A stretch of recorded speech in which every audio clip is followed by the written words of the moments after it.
You know, in a world that just feels like it's getting louder and more chaotic by the day, how do we actually find some real, genuine inner peace?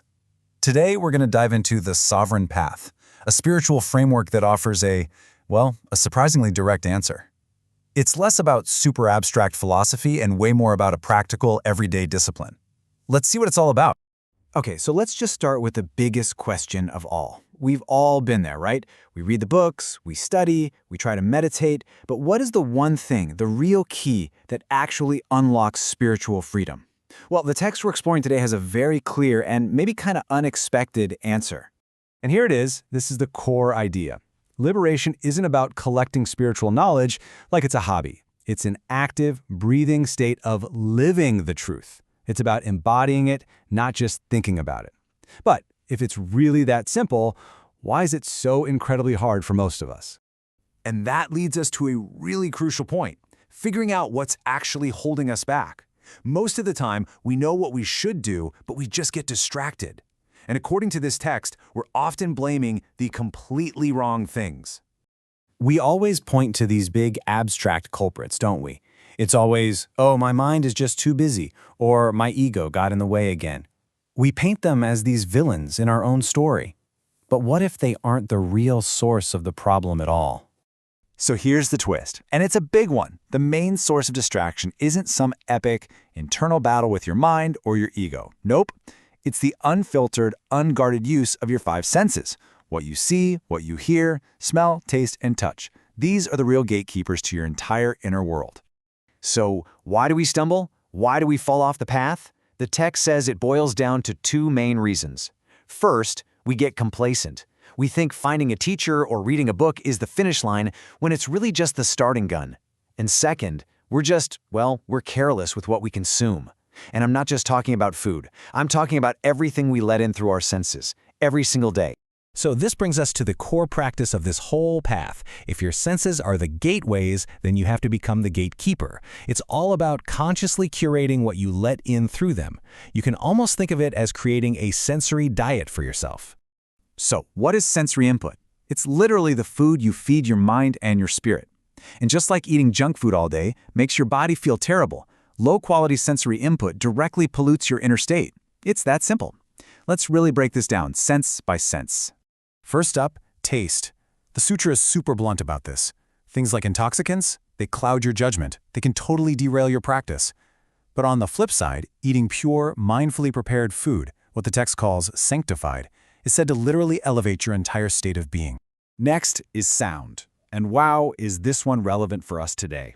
The text suggests that listening to negative or cynical talk actually has an intoxicating effect on the soul. I mean, just think about the social media feeds, the news, the gossip we hear all day. Now contrast that with listening to words of wisdom. That's said to literally purify your mind. This whole principle even extends to touch. The energy we exchange is powerful.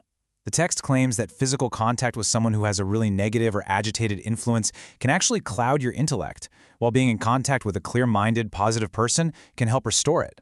And of course, there's sight. What you look at directly shapes your thoughts. If you're constantly exposing yourself to chaotic or degrading images, which, let's be honest, is all over the internet, it's going to derail your focus. In contrast, just being in a pure, calm environment or in the presence of a virtuous person can bring clarity right back. I mean, this shows you just how complete this philosophy is. It even includes smell. The source suggests a sense origin, and its association really matter. A fragrance from a negative source can actually contaminate your inner state, while that same scent from a sacred or pure offering can help purify it. It's about total 360 degrees sensory awareness. So, you can see these aren't just 5 separate rules to follow. They all feed into each other, creating this powerful internal feedback loop. Let's look at how all these choices create a virtuous cycle, what we can call the inner purity cycle. So here's how it works. You start by making conscious, deliberate choices about your sensory input. This pure input then purifies your inner state, making your intellect clearer and stronger. And from that clear, pure state, a constant spiritual connection just arises naturally. It becomes this powerful, self-reinforcing loop.